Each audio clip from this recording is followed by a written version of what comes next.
نبی کریم صلی اللہ علیہ وسلم کی مبارک عادتیں اور کچھ واقعات۔ نبی کریم صلی اللہ علیہ وسلم کی مبارک عادتیں۔ دوستوں، مختلف روایات متفق ہیں کہ رسول خدا صلی اللہ علیہ وسلم جسم اور لباس کی صفائی کا بے حد خیال رکھتے تھے۔ کبھی کبھار آپ صلی اللہ علیہ وسلم بال بھی بڑھا لیتے تھے، مگر بالوں کو نہایت صاف ستھرا اور کنگھی سے سنوار کر رکھتے تھے۔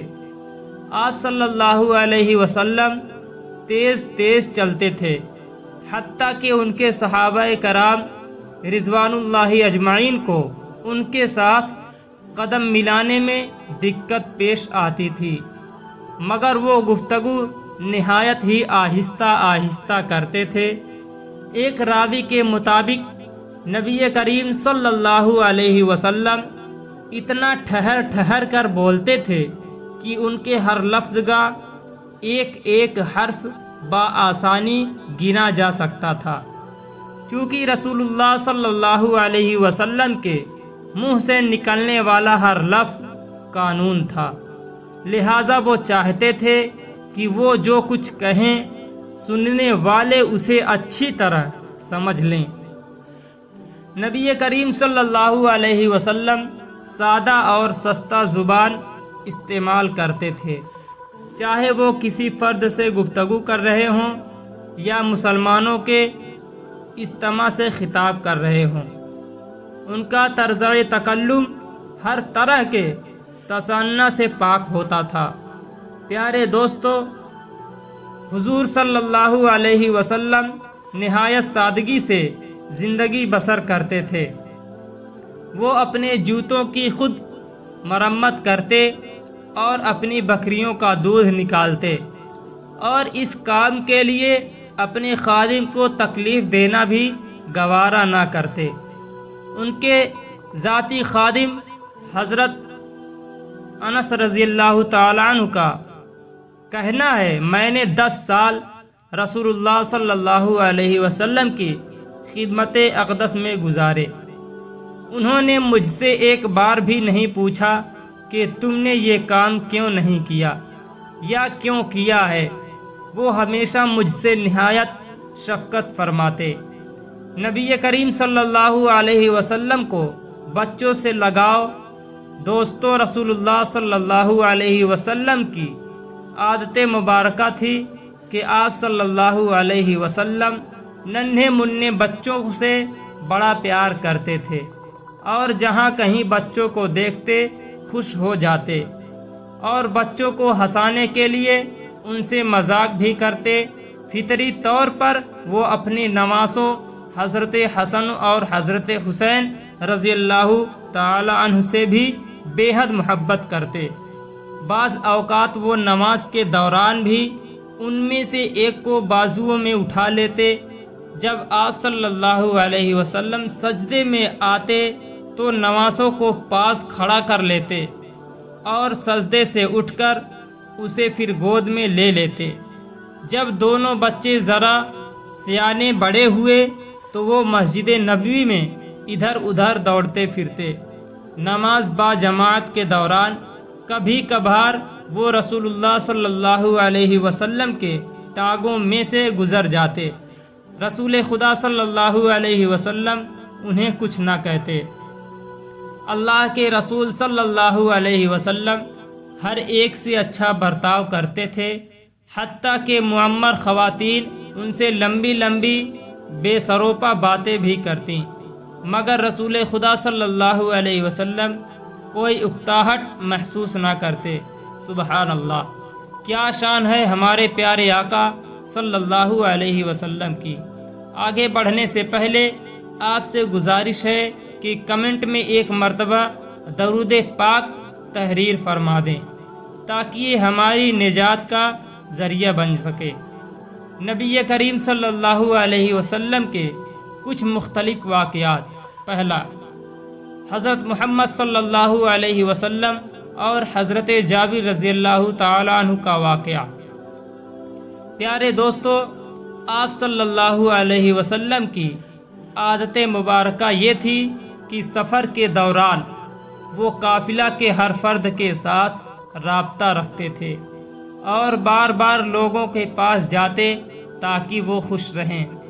ایسے ہی ایک موقع پر وہ اپنے پرانے دوست حضرت جابر رضی اللہ تعالی عنہ کے پاس گئے، جو اپنے بوڑھے اونٹ پر سوار ہو کر جا رہے تھے۔ حضور صلی اللہ علیہ وسلم نے خود پر اس طرح سنجیدگی جاری کر لی کہ کوئی بھی دیکھنے والا سمجھ سکتا تھا کہ نبی کریم صلی اللہ علیہ وسلم مذاق فرما رہے ہیں۔ پھر انہوں نے جابر رضی اللہ تعالیٰ عنہ سے کہا، اچھا کیا تم اپنا اونٹ میرے ہاتھوں فروخت کرنا چاہتے ہو؟ جابر رضی اللہ تعالیٰ عنہ نے جواب دیا، ہاں، مگر ایک شرط پر کہ میں اونٹ مدینہ واپس جا کر آپ کے سپرد کروں گا، آپ کو چاہیے تو لے لیجئے۔ رسول خدا صلی اللہ علیہ وسلم نے کہا، آپ بتائیے 1 درہم میں بیچو گے؟ پھر جابر رضی اللہ تعالی عنہ نے کہا، اے اللہ کے نبی صلی اللہ علیہ وسلم، آپ مجھے لوٹنا چاہتے ہیں۔ پھر آپ صلی اللہ علیہ وسلم نے قیمت بڑھائی تو چلو 2 درہم لے لو۔ پھر بھی جابر رضی اللہ تعالی عنہ نہیں مانے تو نبی کریم صلی اللہ علیہ وسلم نے 3 درہم دیا، پھر 4 درہم اور پھر 5 درہم، آخر کار 40 درہم اونٹ کی قیمت طے ہوا، اور پھر جابر رضی اللہ تعالی عنہ بھی 40 درہم میں مان گئے۔ پھر نبی کریم صلی اللہ علیہ وسلم نے چند ادھر ادھر کی باتیں کی اور قافلے میں کسی اور شخص سے ملاقات کے لیے روانہ ہو گئے۔ مدینہ واپس پہنچ کر جابر رضی اللہ تعالی عنہ نے اپنی جاوزہ یعنی بیوی سے تمام ماجرا سنایا اور بتایا کہ کس طرح سفر کے دوران رسول خدا صلی اللہ علیہ وسلم سے خوشگوار ملاقات ہوئی تھی۔ ان کی جاوزہ بہت ہی نیک تھی۔ پھر ان کی جاوزہ نے حضرت جابر رضی اللہ تعالی عنہ سے اصرار کیا کہ وہ رسول اللہ صلی اللہ علیہ وسلم کی بات کو مذاق تصور نہ کریں، بلکہ اونٹ رسول اللہ صلی اللہ علیہ وسلم کے گھر لے جائیں۔ جب رسول اللہ صلی اللہ علیہ وسلم کو اطلاع ملی تو وہ مسکرائے اور انہوں نے اپنے خزانچی کو حکم دیا کہ جابر کو 40 درہم ادا کر دیے جائیں۔ رسول اللہ صلی اللہ علیہ وسلم نے وہ اونٹ بھی بطور تحفہ دوبارہ جابر رضی اللہ تعالی عنہ کے حوالے کر دیا۔ یہ اونٹ اس کے بعد بھی کئی سال تک حضرت جابر رضی اللہ تعالی عنہ کے پاس رہا۔ جب بھی جابر رضی اللہ تعالی عنہ کو اس واقعہ کی یاد آتی، وہ رسول پاک صلی اللہ علیہ وسلم کے اس یادگار تحفے کو دیکھتے تو نبی کریم صلی اللہ علیہ وسلم کی یاد میں کھو جاتے۔ دوسرا، حضرت محمد صلی اللہ علیہ وسلم اور جانوروں سے شفقت۔ پیارے دوستو، اللہ کے نبی صلی اللہ علیہ وسلم جانوروں پر بھی بڑی شفقت فرماتے۔ ایک روز حضور نبی کریم صلی اللہ علیہ وسلم فوجی دستے کی میت میں جا رہے تھے کہ ایک صحابی حضور صلی اللہ علیہ وسلم کے پاس کسی پرندے کے چند چھوٹے چھوٹے بچوں کو لائے۔ ان کی ماں بھی ساتھ تھی۔ رسول خدا صلی اللہ علیہ وسلم نے اس سے پوچھا تو صحابی نے بتایا، میں نے ان بچوں کو ایک گھونسلے میں دیکھا۔ جیسے ہی میں ان کے قریب گیا، ان کی ماں پرواز کر گئی۔ میں نے تمام بچوں کو اپنے رومال میں لپیٹ لیا۔ جب میں چلا تو ان کی ماں بھی میرے سر پر منڈرانے لگی۔ میں نے رومال کو زمین پر کھول کر رکھ دیا تو ماں بھی بچوں کے پاس آ گئی اور میں نے اسے بھی بچوں کے ساتھ رومال میں لپیٹ لیا۔ اب یہ سب آپ کے سامنے ہیں۔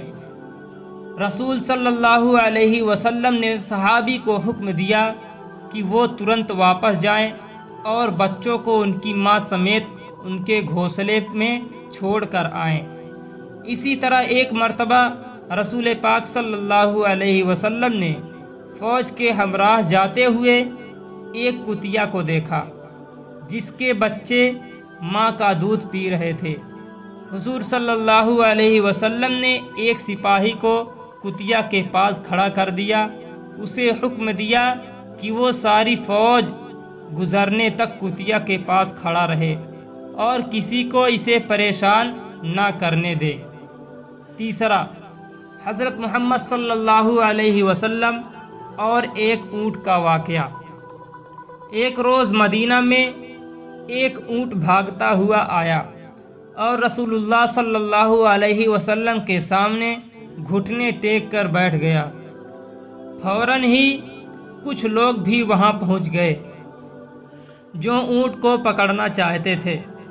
رسول خدا صلی اللہ علیہ وسلم نے ان سے ماجرا پوچھا تو انہوں نے بتایا کہ اونٹ بہت بوڑھا ہو گیا ہے اور اب وہ کنویں سے پانی کھینچنے کا کام نہیں کر سکتا، چنانچہ اب ہم اسے ذبح کرنا چاہتے ہیں۔ رسول اللہ صلی اللہ علیہ وسلم کو اونٹ پر رحم آ گیا۔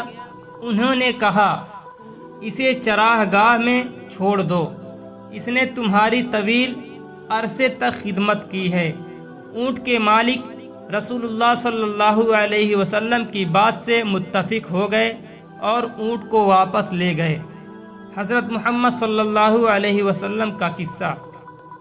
پیارے دوستوں، روایات میں آتا ہے کہ ایک اور سفر کے دوران حضور صلی اللہ علیہ وسلم چند دوستوں کے ساتھ میں تھے۔ انہوں نے صحرا میں ملنے والے ایک گڈریے سے بھیڑ خریدی۔ حضور صلی اللہ علیہ وسلم کے ایک رفیق سفر نے کہا، میں بھیڑ کو ذبح کر لیتا ہوں۔